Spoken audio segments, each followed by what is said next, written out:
Të nderuar televizionistë, përshëndetje, unë jam Flutur Akasa dhe do të jemi bashkë në këtë edicion informativ këtu në Drita Televizion. Njohim me zhvillimet e ditës. 5 deputetët socialistë të Këshillit të Mandateve sugjeruan grupit të tyre parlamentar të mos i japin autorizimin për arrestimin e ish-ministres së infrastrukturës Belinda Balluku, duke argumentuar se nuk ka domosdoshmëri për një mas të tillë. Kryeministri Edi Rama mbështeti këtë qëndrim dhe theksoi rëndësinë e prezumimit të pafajësisë si element kyç të reformës në drejtësi. 5 deputetë socialistë të Këshillit të Mandateve kanë propozuar që grupi parlamentar i Partisë Socialiste të dorëzojë kërkesën e strukturës së posaçme kundër korrupsionit dhe krimit të organizuar për dhënien e autorizimit për heqjen e lirisë së ish-deputetes dhe ish-ministres së infrastrukturës Belinda Balluku. Ulzi Manja, që prezantoi raportin, argumentoi se precedentët më parëshëm tregojnë se për veprat penale si shkelja e barazisë në tendera, hetimet mund të vazhdojnë pa mas sigurie. Rëzimin e kërkesës provuris posaçme kundër korrupsionit dhe krimit organizuar për dhënien e autorizimit për arrestimin, heqjen e lirisë deputetes zonjës Belinda Balluku, mosdhënien e këtij autorizimi, pasi nga shqyrtimi i materialeve dhe rrethanave që shoqërojnë kërkesën e provuris posaçme dhe relacionin përkatës, nuk rezulton të jenë evidentuar domosdoshmëria e vendosjes një mase të tillë në raport me ushtrimin e mandatit parlamentar dhe me funksionimin e institucionit të kuvendit. Ai theksoi se dhënia e autorizimit nuk është e justifikuar në këtë rast dhe nuk pengon organin e akuzës të vijojë procesin hetimor. Në asnjë rast nuk e pengon provën e posaçme që të vazhdojë hetimet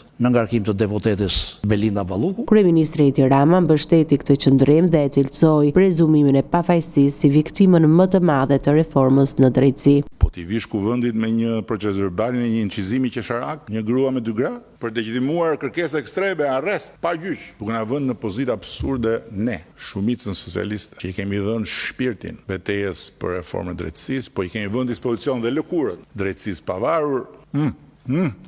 Bëni ç'kemi për të bërë. Ai shtoi se kuvendi nuk duhet të shndrohet në instrument për të dërguar deputet në paraburgim pa prova të forta.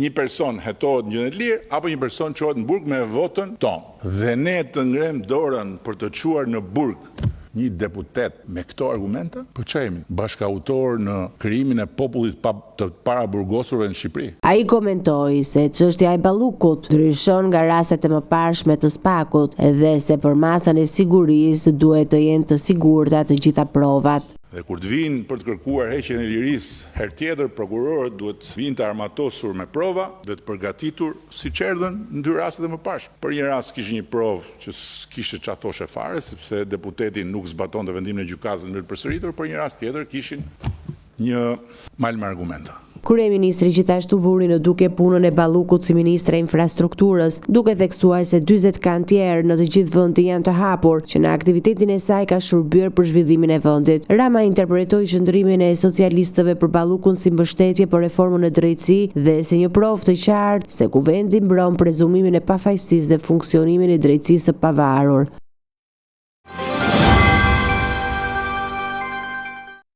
Kryetari i Partisë Demokratike Sali Berisha reagoi ashpër pas vendimit të Partisë Socialiste për të mos miratuar kërkesën e strukturës së posaçme kundër korrupsionit dhe krimit të organizuar për arrestimin e Belinda Ballukut. Ai e cilësoi këtë vendim si një goditje ndaj drejtësisë dhe institucioneve. Kryetari i Partisë Demokratike Sali Berisha ka reaguar pas vendimit të Partisë Socialiste për të mos mbështetur kërkesën e strukturës së posaçme kundër korrupsionit dhe krimit të organizuar për dhënien e autorizimit për arrestimin e ish-kryeministres Belinda Balluku. Në një deklaratë për mediat, Berisha tha se refuzimi i mazhorancës për të lejuar veprimin e drejtësisë për një ndërhyrje të drejtë për drejtë tek ekzekutivi në sistemin gjyqësor.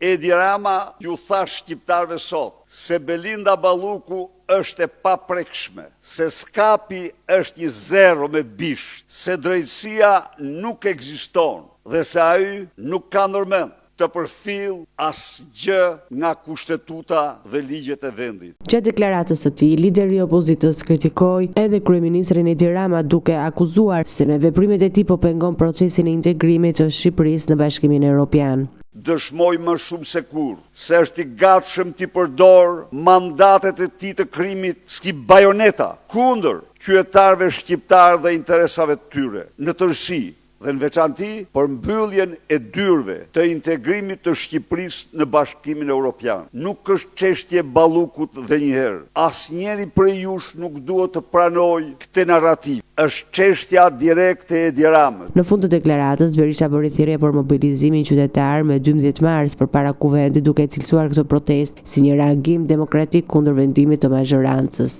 Në orën të gjithë Shqipëria para parlamentit, në një protest në një kryengritje paqësore më të fuqishme që ka njohur vendi. Zgjidhja është vetëm në durt e qytetarëve.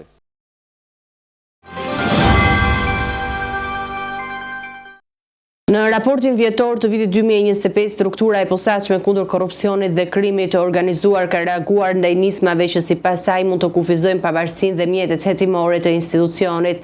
SPAK paralajmëron se ndërhyrje të tilla do të përbënin rrezik serioz për funksionimin kushtetues edhe për shtetin e së drejtës. Struktura e posaçme kundër korrupsionit dhe krimit të organizuar ka reaguar për herë të parë ndaj debateve politike dhe nismave që synojnë sipas saj kufizimin e kompetencave të prokurisë së posaçme. Në raportin vjetor për vitin 2025, institucioni thekson se çdo ndërhyrje ligjore apo institucionale që synon të reduktojë mjetet procedurale dhe pavarësinë e tij do të ishte thellësisht shqetësuese. Sipas raportit, masa të tilla do të përbënin një rrezik serioz jo vetëm për funksionimin e kushtetutës, por edhe përveç shtetin e së drejtës. Prokuroria e posaçme thekson se sfida kryesore mbetet hetimi i krimit të organizuar dhe ndjekja penale e zyrtarëve të niveleve të larta. Në dokument evidentojnë gjithashtu se retorika politike dhe presioni mediatik mund të ndikojnë negativisht në perceptimin publik për institucionin, por edhe në autoritetin e tij. Sipas SPAK, këto qëndrime mund të shërbejnë si faktor që nxjerrë rritjen e kërcënimeve nga grupet e krimit të organizuar ndaj prokurorëve dhe hetuesve. Raporti sjell edhe të dhëna statistikore mbi mënyrën se si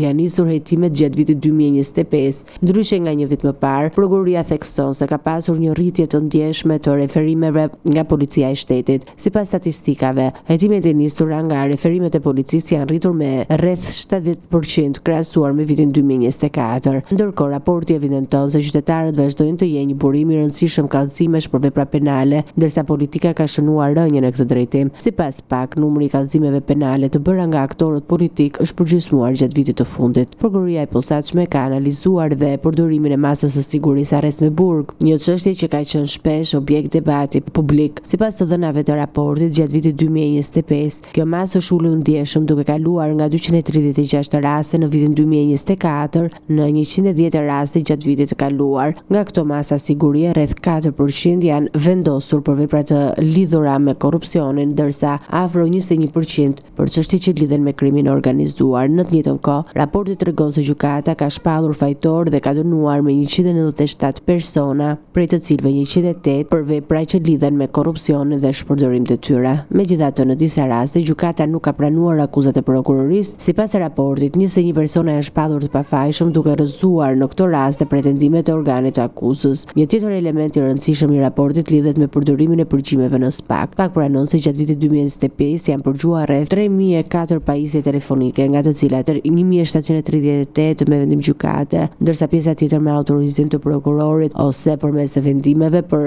zgjatjen e përgjimeve. Sipas prokurisë së posaçme, telefonat celular dhe të dhënat e tyre vijojnë të përbëjnë pjesën më të madhe të provave në hetimet penale, duke zënë rreth 70 deri në 75% të totalit të pronave të administruara. Në fund të raportit, SPAK evidentoi dhe disa çështje që mbeten ende pas zgjidhje, ndër të cilat është edhe statusi i prokurorëve pas përfundimit të mandatit të tyre, një temë që sipas institucioneve kërkon zgjidhje ligjore dhe institucionale.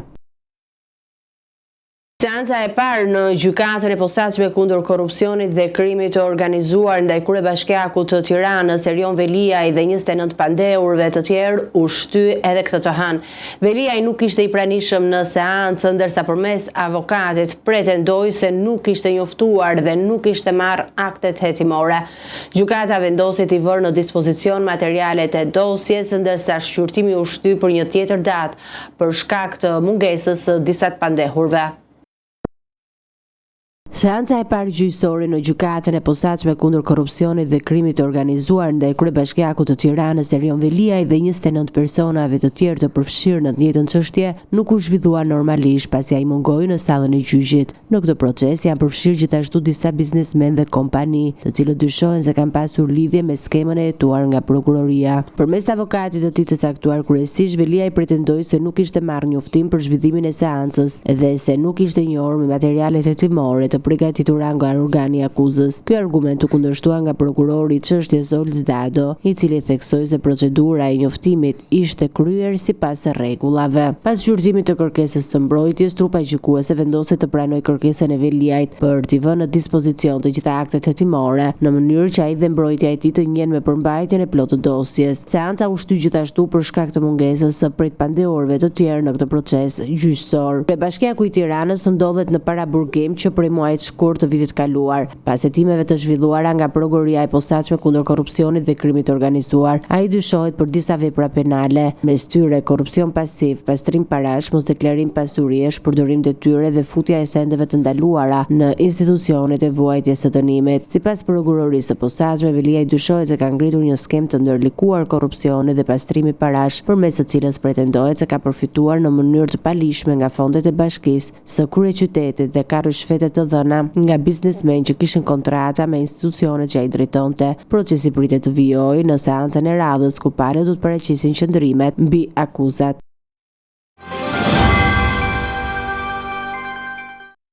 Sekretariati i Etikës vendosi të përjashtojë nga kuvendi për 10 ditë deputetët Gazmend Bardhi dhe Klevis Badhiu pas incidentit me gjuhë fyese dhe përplasjes fizike gjatë seancës parlamentare. Kërkesa e Partisë Demokratike për përjashtimin e Tauland Ballës u rrëzua, duke e lënë kreun e grupit parlamentar të Partisë Socialiste pa mas. Masa të ndikojë në pjesëmarrjen e 2 deputetëve në seancën e 12 marsit për raportin dhe votimin që do të bëhet mbi Belinda Ballukun. Sekretariati i Etikës së Kuvendit u mblodh sot për të shqyrtuar 2 kërkesat për përjashtimin e deputetëve Tauland Balla, Gazmend Bardhi dhe Klevis Badhiu pas incidentit që ndodhi gjatë një seance parlamentare që u karakterizua nga përdorimi i gjuhës vulgare dhe përplasjeve fizike midis tyre. Pas mbledhjes, sekretariati vendosi të përjashtojë me 10 ditë Gazmend Bardhin dhe Klevis Badhiu nga punimet e kuvendit. Ndërkohë, kërkesa e Partisë Demokratike për përjashtimin e Tauland Ballës u rrëzua, duke mos i dhënë ndonjë mas të grupit parlamentar të Partisë Socialiste.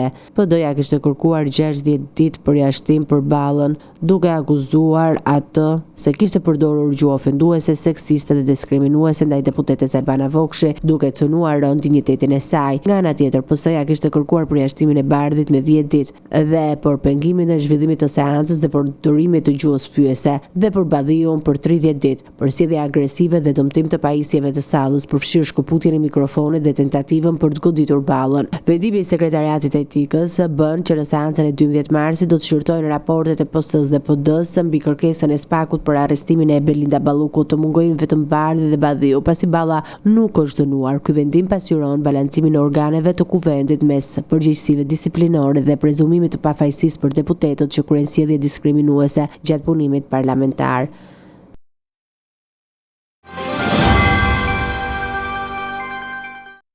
Eci me të tjera informacione, një ngjarje e rëndë u shënua në lagjën Guerrilla në Shkodër, ku një person qëlloi me armë gjatë ndjekjes nga policia. Shoferi i automjetit u arrestua menjëherë, ndërsa pasagjeri është shpadur në kërkim. Policia po punon intensivisht për kapjen dhe zbardhjen e rrethanave të ngjarjes. Një incident i rrezikshëm ndodhi ditën e sotme rreth orës 15:10 në lagjën Guerrilla të Shkodrës. Policia bëri ndalimin një automjeti ku ndodheshin 2 persona me qëllim kryerjen e kontrollit. Drejtuesi i makinës nuk ju bint urdhrit, duke shtuar shpejtësinë dhe duke kryer manovra të rrezikshme, çka detyroi efektivët të nisin ndjekjen. Gjatë largimit, pasagjeri i automjetit dyshohet se ka qelluar një herë në ajër marmëzjarri, më pas është larguar nga vendi i ngjarjes. Shoferi i automjetit u arrestua nga policia, ndërsa identiteti i tij nuk bëhet i ditur për shkak të konfidencialitetit të hetimit. Vijon ndërkohë intensivisht puna për lokalizimin dhe kapjen e pasagjerit në këtë automjet. Grupi hetimor në drejtimin e prokurorisë po punon për zbardhjen e rrethanave të ngjarjes. Hetimet do të vazhdojnë për të sqaruar shkaqet dhe motivet e këtij incidenti.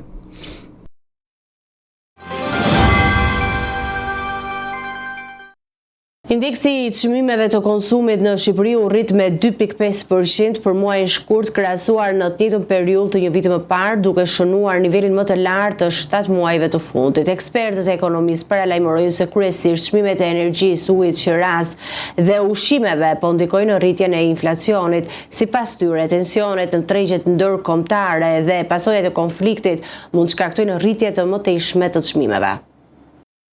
Inflacioni në Shqipëri ka shënuar një përshkallëzim të ndjeshëm në muajin shkurt duke arritur në 2.5%, krahasuar me të njëjtën periudhë të vitit kaluar ku indeksi I çmimeve të konsumit ishte 1.9%. Ky është niveli më I lartë I inflacionit në 7 muajt e fundit, duke krijuar shqetësime për ekonomistët dhe tregtarët. Sipas ekspertëve, rritja e inflacionit pasqyron disa faktorë kryesorë: energjinë elektrike, ujin, qiran e banesave, si dhe ushqimet dhe pijet jo alkolike. Një ndikim të konsiderueshëm kanë pasur gjithashtu mobiljet dhe pajisjet shtëpiake për shkak të kërkesës në rritje për strehim, si për shërbime në bare, restorante të ndikuara nga festat dhe ngjarjet e fundit. Rritja e çmimeve është kryesisht për produktet bazë dhe shpenzimet e përditshme që varen nga tregjet ndërkombëtare. Ekspertët paralajmërojnë se çdo përkesim I situatës në tregjet ndërkombëtare mund të çojë në inflamacion mbi objektivin e Bankës Qendrore. Ata kujtojnë se vetëm pas ndikimit të agresionit rus në Ukrainë, inflacioni në Shqipëri në tetor 2022 arriti 8.3% dhe tani ekziston rreziku një vali tjetër rritjesh çmimesh në vend. Në këtë kontekst, autoritetet dhe bizneset po monitorojnë me vëmendje zhvillimet ndërkombëtare dhe tregjet e energjisë për të shmangur goditjet e mëtejshme dhe fuqimblerëse të qytetarëve.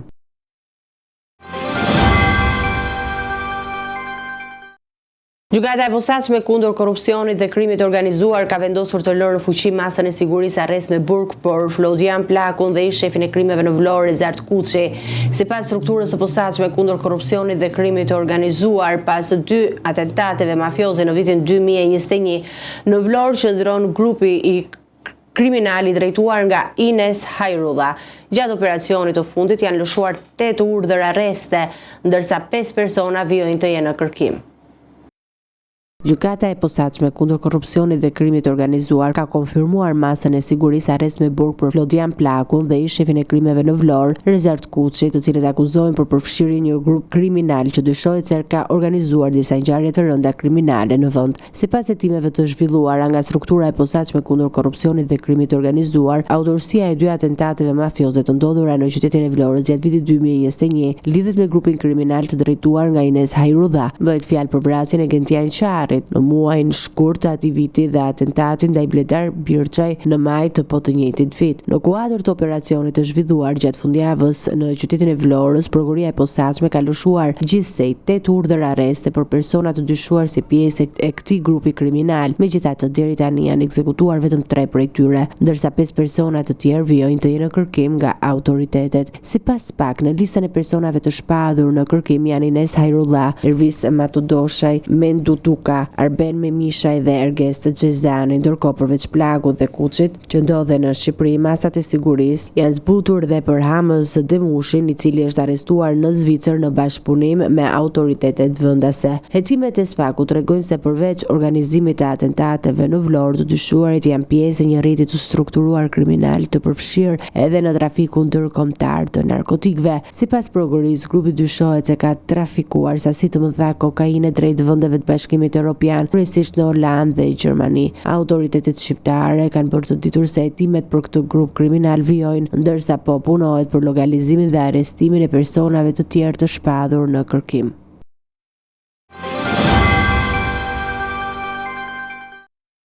Eci me të tjera zhvillime, lëvizja vetëvendosje ka paralajmëruar se do dërgojë në gjykatën kushtetuese të Kosovës dekretin për shpërndarjen e kuvendit, të nxjerrë nga presidentja Vjosa Osmani. Sipas kësaj force politike, vendimi është në kundërshtim me kushtetutën.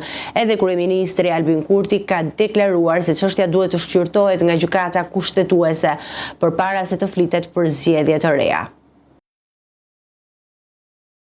Lëvizja Vetëvendosje ka njoftuar se do t'i drejtohet Gjykatës Kushtetuese të Kosovës për të kundërshtuar dekretin e shpërndarjes së kuvendit të firmosur nga presidenti Vjosa Osmani. Lajmi është bërë i ditur nga shefja e grupit parlamentar të kësaj force politike, Arbërie Nagavci, e cila deklaroi se dokumentacioni përkatës është drejt finalizimit dhe pritet të dorëzohet gjatë së hënës. Presidenti Osmani shpalli të premten dekretin për shpërndarjen e kuvendit pas zhvillimeve në seancën e jashtëzakonshme të së enjtes mbrëma. Seanca u mbajt vetëm pak orë para përfundimit të afatit kushtetues për zgjedhjen e presidentit vendit, por procesi u ndërprer për shkak të mungesës së kuorumit të nevojshëm për vijimin e votimit. Nga ana tjetër, kryeministri i Kosovës, Albin Kurti, e ka cilësuar këtë vendim si antikushtetues. Sipas tij, procedura për shpërndarjen e kuvendit dhe shpalljen e zgjedhjeve të reja duhet ndodh vetëm pasi të ketë dështuar edhe raundi i tretë i votimit për zgjedhjen e presidentit. Kurti theksoi se vendi ndodhet në një situatë politike që kërkon interpretim kushtetues dhe se përpara se të diskutohet për zgjedhje të reja parlamentare, është e domosdoshme që Gjykata Kushtetuese e Kosovës të japë vlerësimin e saj mbi lishmërinë e dekretit presidencial. Sipas tij, vetëm pas këtij vendimi mund të përcaktohet qartë rruga që duhet të ndjek vendi në vijim.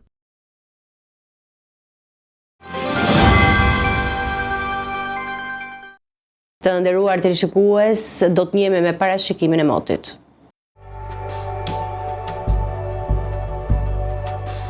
Territori shqiptar për datën 10 mars 2026 do të jetë në ndikimin e masave ajrore të qëndrueshme, duke sjellë mot kryesisht të kthjellët në të gjithë vendin. Paraditja do të karakterizohet nga qiell i pastër dhe intervale të gjata me diell në pjesën më të madhe të territorit, ndërsa edhe gjatë pasdites pritet të mbizotërojë mot i kthjellët dhe temperatura do të mbeten të buta për këtë periudhë. Temperatura minimale pritet të zbresë deri në 0 gradë Celsius, ndërsa ajo maksimale do të arrijë deri në 17 gradë Celsius. Gjatë ditës priten rreth 8 deri në 9 orë me diell. Era do të fryejë lehtë nga drejtimi perëndimor me shpejtësi 2 deri në 4 metra për sekond. Deti do të ketë dallgëzim të ulët rreth 1 deri në 2 ballë. Indeksi ultraviolet për Tiranën pritet të jetë i ulët rreth 3. Sipas të dhënave astronomike, lindja e diellit në Tiranë do të jetë rreth orës 5:54 minuta, ndërsa perëndimi rreth orës 17:48 minuta. Temperaturat minimale dhe maksimale për disa qytete kryesore të Shqipërisë do të jenë si më poshtë. Shkodër, 8 deri në 17 gradë Celsius. Kukës, 6 deri në 13 gradë Celsius. Peshkopi, 4 deri në 12 gradë Celsius. Tiranë, 10 deri në 17 gradë Celsius. Durrës, 8 deri në 17 gradë Celsius. Kavaj, 7 deri në 16 gradë Celsius. Elbasan, 8 deri në 17 gradë Celsius. Berat, 7 deri në 17 gradë Celsius. Korç, 0 deri në 8 gradë Celsius. Vlorë, 11 deri në 16 gradë Celsius. Gjirokastër, 7 deri në 14 gradë Celsius.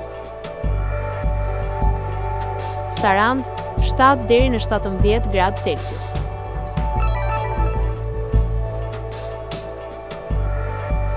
Territori i Kosovës për datën 10 mars 2026 do të karakterizohet nga mot i qëndrueshëm dhe kryesisht i kthjellët në pjesën më të madhe të territorit. Paraditja do të jetë me diell në shumicën e zonave, ndërsa në disa zona perëndimore priten vranësira të pakta kalimtare. Pasditja vijon me mot të kthjellët dhe të qetë. Temperatura minimale pritet të zbresë deri në 0 gradë Celsius, ndërsa ajo maksimale do të arrijë deri në 14 gradë Celsius. Era do të fryejë lehtë nga drejtimi veriperëndimor me shpejtësi 2 deri në 4 metra për sekond. Indeksi ultraviolet për Prishtinën pritet të jetë i ulët rreth 3. Sipas të dhënave astronomike, lindja e diellit në Prishtinë do të jetë rreth orës 5:50 minuta, ndërsa perëndimi rreth orës 17:42 minuta. Temperaturat minimale dhe maksimale për disa qytete kryesore të Kosovës do të jenë si më poshtë. Mitrovica, 3 deri në 14 gradë Celsius. Podujev, 1 deri në 13 gradë Celsius. Skënderaj, 1 deri në 13 gradë Celsius. Pej, 5 deri në 12 gradë Celsius. Prishtinë, 4 deri në 13 gradë Celsius. Gjakov, 4 deri në 14 gradë Celsius. Malishet, 2 deri në 13 gradë Celsius. Gjilan, 0 deri në 13 gradë Celsius. Ferizaj, 2 deri në 14 gradë Celsius. Kaçanik, 2 deri në 12 gradë Celsius. Suharek, 3 deri në 14 gradë Celsius. Prizren, 2 deri në 13 gradë Celsius. Kemi mbritur në fund të edicionit informativ për ditën e sotme. Ju faleminderit që qëndruat me ne. Për më shumë zhvillime klikoni në faqen tonë zyrtare drita.tv. Mund na ndiqni edhe në rrjetet sociale, Facebook, Instagram, YouTube, ku jemi me përditësime në çdo kohë. Vazhdoni të qëndroni në shoqërinë e televizionit Drita. Bashkë miru takofshim në edicionin e ardhshëm.